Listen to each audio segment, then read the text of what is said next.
Hello, everyone. I'm Colleen van der Zijden, and this is Creating an Inspired Life. I'm so happy to be here with you today, and I'm so happy you're here with me today. We are going to have a great show. I've got a really good coaching tip planned, and I hope you can get something out of that. My passion is to help you live your best, your most unique, your most awesome, inspired life. And I do that in a couple of different ways. One as a medium, connecting with our loved ones on the other side, and the other way is as a spiritual life coach. And every week on this show, I give a coaching tip to help you live your best life. And today's coaching tip is a big one. I think they all are, actually. I always say something like that. But this one is how to stay positive when you're surrounded by negative people. And I'm sure you've experienced this, because I don't know if anybody has not experienced that. And when you have a negative person around you that you're talking to or whatever, they can really drain your energy, and you start to feel real tired after you've talked to them. And they may complain about all sorts of things. I had a friend once who I would say something like, boy, it's a beautiful day today. And she would say, it looks like it's going to rain, or it's too hot, or it's too cold. Or we'd eat some food and I'd be like, oh, this is pretty good. And she's like, oh, no, it's too chewy, it's too dry, it doesn't have flavor. You know, there's always something wrong with it. And with these kind of people, they're always negative. That's just the way it is. It can be about anything: weather, politics, your house, your car, your shoes, your clothes, whatever.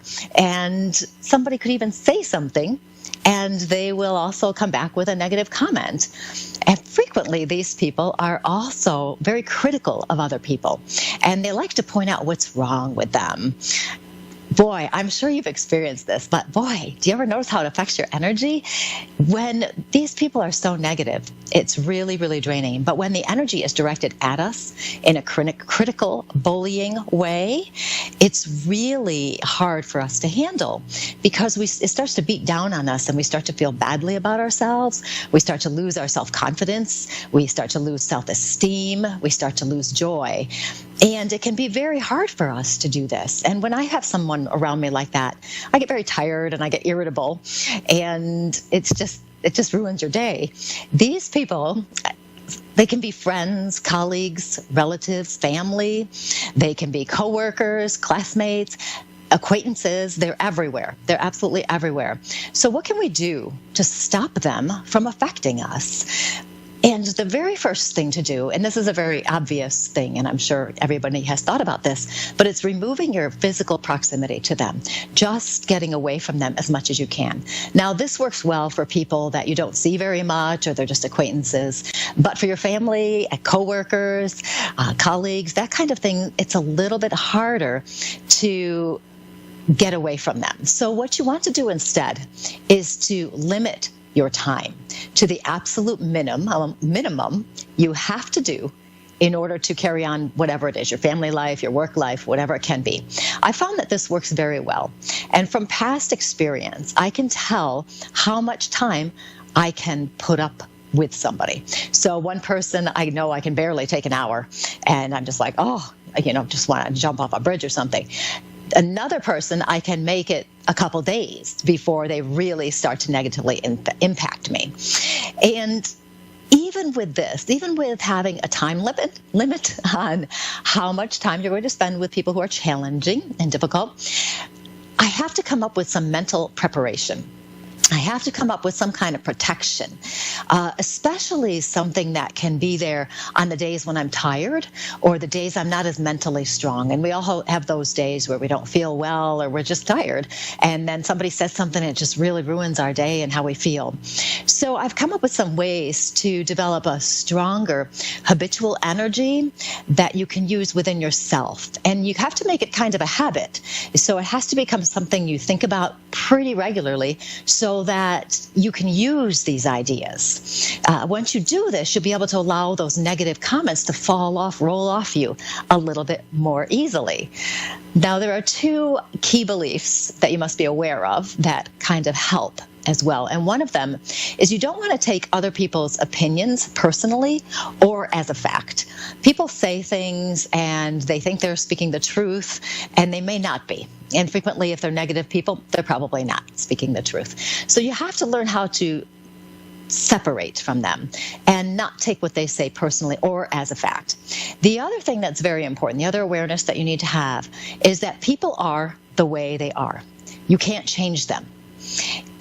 The only thing you can change are your thoughts, your beliefs, and your own emotions. You cannot change another person.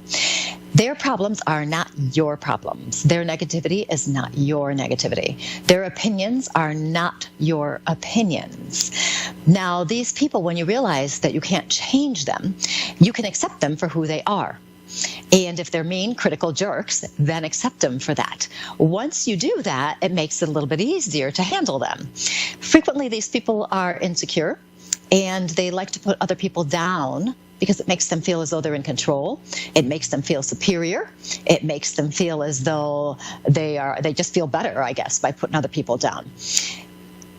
And when I was thinking about this quite a bit over the course of my life here, why do we let other people who are insecure, mean, critical jerks affect us? Why do we do that? And they shouldn't be affecting our energy at all. Once we know who they are, that's who they are, it's so much easier to discount what they're saying and let it go, not let it affect us so much. You don't want to give your power to them. And when you respond emotionally to something someone has said, you're actually giving some of your energetic power to them, making them stronger. So if you realize this is the way they are, just keep your power to yourself. Don't share. Don't give it to them at all. That way you won't be able to be affected as strongly by their negativity. So you've got two things here. One is limiting time, and then the other one is accepting who they are. Now, the next thing that's very important in this is, because you have to have a strong inner being for yourself as well, is you have to know who you are. Are you a mean, critical person too? Like these people? I would assume you're not. But if you are, you want to let that go. If they're mean to you and you're mean back to them, that's not helping the situation at all. So you want to stop doing that if that's anything you're doing, and make more positive choices. You want to decide who you are, what kind of person you are, what characteristic, what value is important to you. How do you want to live your life? Do you want to live your life being a kind person? Do you want to live your life being someone who demonstrates love to everyone? Do you want to be somebody who is very peaceful? There are so many values and characteristics you can use in your life. And once you decide which one you might like to use, you'll choose to respond to every situation, every person, the mean ones and the nice ones, in that way. So if you're going to respond with kindness, you're going to respond with kindness to everyone, no matter if they're nice or not. This doesn't mean you have to roll over and take mean comments when somebody throws something at you. If you want to speak up, and you just speak right up and let them have it. Okay, so that means to acknowledge it, but you recognize who they are, and then you're going to let that go. Now, that's one of the ways you can be living true to yourself, to recognize the value characteristic that's important to you. I like to label it with one word, because then I can remember it. You know, it's an easy one. You don't want to do 10 of them at once. You want to pick one. Just pick one. Love, kindness, whatever it can be. And what happens is it shifts your thoughts to a more positive perspective. And when you do that, you're protecting yourself from the negativity. So this is a good way to do it. Now, you can change the word. You know, if you start living by love and you think, I'd rather live by peace instead, or I'd rather live by compassion, you can do that too, whatever you want. I wouldn't change it every hour or something, go like a day or a week or something and try it out. Another thing you can do to live true to yourself is to recognize what brings you joy, what makes you happy, what do you love doing. And what you want to do is spend as much time as you can doing those things. No matter what anyone says to you, anybody puts you down, you just keep doing your thing. You're the one that's going to make yourself happy.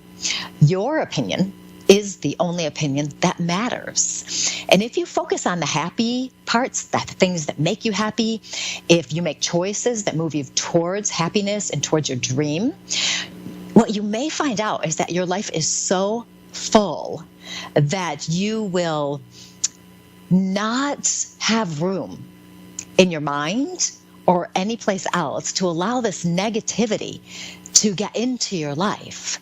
So if you can stick with that, that will help. Now, I love to talk about this topic because we've all experienced bullying and criticism and judgments, and we've all had those times where we feel badly because of somebody else and what they've said towards us and what they've directed at us. So just a little review here, because I like reviewing. We want to take steps, okay? We want to limit the time as much as you can, reasonably. Of course, sometimes it's hard to do. But if that's the case, the next thing, too, is you want to make sure that you recognize that these people are not going to change. They will never change. That's the way it is. So a long time ago, I used to do this game when somebody was a jerk to me. I would do this game and I would try to figure out why they were such a jerk. So I would say things to myself like, oh, obviously their mother didn't love them. That has to be it. Or I would go on a crazy thing and say, oh, they must have been attacked by a giraffe or something, and that's why they hate all living beings. And when I would do this, it would make me laugh first, because I would try to get really crazy and get some strange stuff in there. Because as I laughed, it was so much easier to not take their opinions personally. It was so much easier to just go, well, they obviously have an issue and it's based on whatever random thought I had come up with. And then it was easier to let it go. Another benefit of that, though, was that I was able to look at them more compassionately, because let's just think about this. If somebody's that negative and they're a jerk, they must not have a really good life. It can't be that fulfilling. So I could see them in a little bit of a different light and recognize that their life may not be the greatest life. And it was easier, again, to let these things go. So you're going to limit your time. You're going to accept who they are. You're going to decide who you are, what value, characteristic is important to you, and you're going to live it. You're going to be it. You're going to respond to everything with that energy. And I tell you, it will make a huge difference. You're going to stay true to your joy. You're going to live your dream, making choices based on your dream, no one else's dream.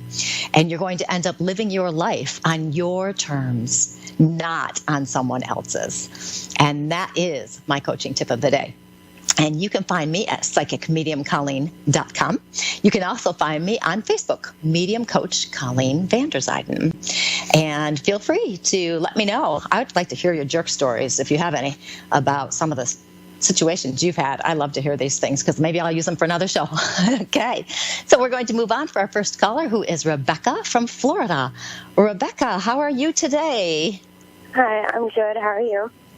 Good. Is there something in particular I can help you with, or are you looking for a general kind of reading? General. Okay. I have a gentleman who's... Go ahead. Sorry. I said life in general. Life in general? Yes. Yeah. Kind of turned upside down. Yeah, I tell you, this is a time where so many people are having turmoil and confusion right now. It's really something. I do like to connect with people on the other side, and I do have a gentleman who comes in who would like to connect with you. And this person feels as though he doesn't feel as old as I want him to be, okay? So he feels more middle-aged, maybe 50s, that area. He is giving me some stuff going on in my throat area. I'm not convinced it's him, or if he's giving me your energy on that one. Are you having a lot of suppressing of emotions going on right now, trying to keep things under control? Mm-hmm. Oh, okay. Yes. Sometimes they'll show me stuff for them, sometimes for you, but it felt more like you, not him. This gentleman, I have to say, I do like this man. He tells me his life wasn't always easy, and he tells me that he passed quite suddenly. Did you have a gentleman that you know who would have passed quite suddenly in his 50s or so? Oh, okay. And did he have some difficulties in his life? Because it feels like it's kind of up and down with him. Give me the fucking phone. Give me the fucking phone now. Yeah, okay. So there's all sorts of interesting things going on with him. I do feel did you have a good relationship with him? Because I feel a lot of love coming in for you, but I'm also feeling a bit of apology coming in. Yes. Okay. It feels as though he's given me the impression he wishes he could have done more for you. that he wishes he could have been there for you. And I'm not convinced that it's anything that he did. It's just that feeling of wanting to help take care of you. He tells me not to worry so much about what's going on. Okay. He's telling me that things are going to work out okay. He's giving me all sorts of stuff going on with your life though right now. Do you have a relationship issue going on as well? Oh, yeah. Okay. And what about the job issue? We have a job issue too? Yes. Okay. Yeah, it sounds like you've got some good stuff happening. Not at all. Okay. So one thing at a time. Okay. So we're going to stick with the job for just a few minutes here. Not even a few minutes, a few seconds. We're going to go to the job for and I'm not feeling that if you have a job that it's very fulfilling. Do you have a job now? I don't have a job right now. Okay, because I'm not feeling fulfilling. That explains that. Okay. Now, I want to jump over to the relationship, and I'll be back to the job in a second, I assume. Just by what he's showing me. He's telling me that this is what I feel like. I feel like we need to take a step back in the relationship and breathe and figure out what it is we're really looking for. Okay, we need to figure this out. I'm feeling all sorts of uncertainty, lots of questions, lots of looking ahead too far, okay? And you need to come back and get back into the now, the present moment, and just focus on what's happening right now. Because when you get too far ahead of yourself, that's when things start going crazy in your mind. And it'll get harder and harder and harder because you're letting your emotions get taken away based on something that may or may not happen, okay? So we need to step back and take a breath. And with this breath, I feel there's some clarity with that, where all of a sudden things are easier for you to understand. Okay. Are you still communicating with your relationship person? I'm married to him and I don't want to be. Yeah, I don't mean to laugh. That sounded really bad. But I understand where you are. Okay. Yeah. I understand where you are. Because there seems to be this place of breathing space to figure out what's going on. Okay, so I recommend, based on what he's showing me, to take that time. There is no rush. Okay, so take your breathing space, figure it out, do what you have to do. He's more concerned about you being happy.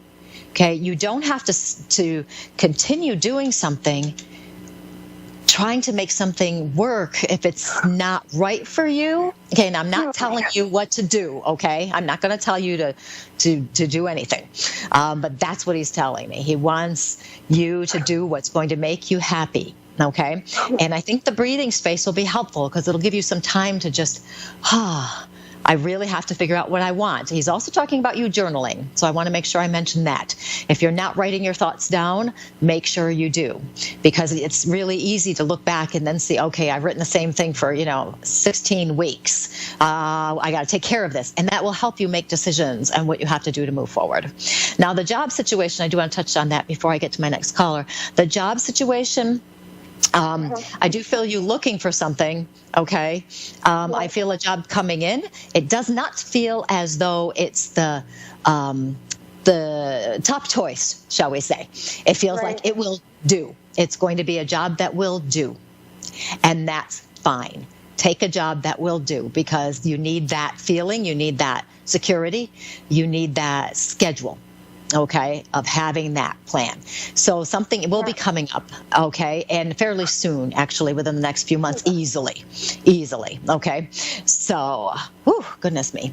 Yes, okay, this man, before I let him go, he's telling me how much he loves you, and he wants me to encourage you and tell you it's going to be okay, and he's got your back, basically, okay? So he's going to be helping you out from the other side. They do like to do that. So he will be helping you out from the other side. Okay. Good. Okay, good. Okay, I'm going to have to let you go so I can move on to my next person. But thank you so much, Rebecca, and I wish you the best of luck with everything. Thank you so much. You were right on point. Thank you so much. Oh, good. I'm so glad. Thank you. Have a good day. Okay, and that was Rebecca in Florida, and now we're going to move to Agopi in Ontario, Canada. How are you today? I'm good. How are you? Good. Did I even say your name anywhere close? Close. Agape. Agape? Sorry. You know, Okay. what can I do? It's okay. It's a hard one. I kind of like it, though. It feels like a love name to me. It has that love vibration to it.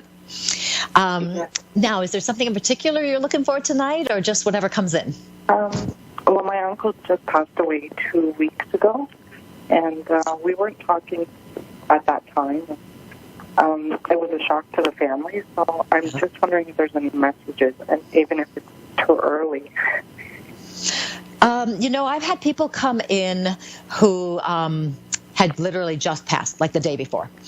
And so they can come in if they want to. Now, I'm going to describe a man, and we'll see if it is him. He does feel like an uncle to me, but if it doesn't sound like him, then it won't be him, okay? So we won't try to make it fit, okay? But this man, do you happen to know, I feel him on the taller, well, of course you know this part, but the next part you won't know, maybe. I feel him on the taller side, okay? 5'10", 5'11". Was he on the taller side? Yeah. Okay, now did he happen to He have, was. do you know? Okay, do you happen to know if he had something going on in his lower back, in the hip area, kidney area, that kind of thing? I wouldn't know that. Okay, because I'm feeling a bit of that with him. I'm getting an interesting personality with him because I can see like two different sides of him. Okay, I can see he can be quite charming, and I can see he can be a little bit more not charming. Yeah. How was that for tactful? Because I can Absolutely see right. there's. Okay, I can see some charisma with him that is very lovely, but it only comes out at certain times. He does feel as though he's rather up and down as well. Emotionally. And, you know, I do believe that I do have him here. And as I'm talking to him, okay, as I touch in with him even closer, I feel him coming in, and I feel a certain sense of frustration before he passes. Okay, I feel as though things weren't going so well before he passes. Do you know if he was having some problems before he passes? We weren't talking. So you don't really know that. Okay, maybe somebody else will know. You know, he's got, there's a lot of energy with him about not really wanting to let people in so well. Also, a lot of energy of protecting himself. I don't feel as though he shared a lot with a lot of people. So I don't feel as though people really knew what was going on in his head sometimes. Yeah. You know, it's like he protects himself. He's hiding himself. There's a lot of, I want to call it self-esteem here, where I feel as though he's very sensitive, and that's how he hides it, by keeping himself to himself. He gives me the impression he passes, with very little warning, like none. And he's also given me the impression that there were some things left unsaid and not finished. Okay, he gives me the impression there's paperwork that's not finished, that things he should have had them a little bit more under control, but they're not. Okay, he's also talking about he wants to apologize for having caused people pain, because he gives me the impression that there were some situations. Obviously, you said that you guys weren't talking, but there's more than just that. But he wants to apologize for that because he says he was unreasonable. He says he was illogical, and he apologizes for that. In his brief, yes, and his brief time on the other side, I can tell there has been some evolution, because his energy is not the same as it was when he was in the physical. You know, he shows me that, but it's not the same. And he tells me too that he feels so much better. He really feels so much better. He feels like protected now and safe. It's important for him to feel safe. And he's telling you to please share with your family, his family, everyone, how much he truly does love everyone. And he's so sorry he did not say these things before he passed. He said he was stupid, okay? So he said he was stupid, and he should not have been that way. And he is so sorry for that. And he, more than anything in the world right now, I'm getting so strongly now, like my whole body is actually tingling. He wants me to make sure I tell you how much he loves everyone, and it is so important to him if you could share that with everyone. Yeah, I will. Okay. Good. Okay. Now, Yes, he's in a lovely place right now. Okay. And he says he wants to thank you, too, for allowing him to come in and talk with you today. Oh. Okay, so I'm going to have to let you go because I'm running out of time. I'm so sorry. But it was so nice talking to you. Thank you. And I'm so sorry to hear about him passing, too. Thanks. I appreciate it. Yes. Okay, goodbye. And that was Agape from Canada. And I'm Colleen Van Der Zijden, and this is Creating an Inspired Life. And isn't it amazing how our spirits will come in to help provide hope and healing to us? Now, this week, remember just to protect yourself from those jerks out there. You don't need their energy. Keep your own energy. It'll be so much better for you. And thank you so much for listening. You can reach me at psychicmediumcolleen.com and on Facebook, Medium Coach Colleen Van Der Zijden. And I will talk to you next week. Goodbye.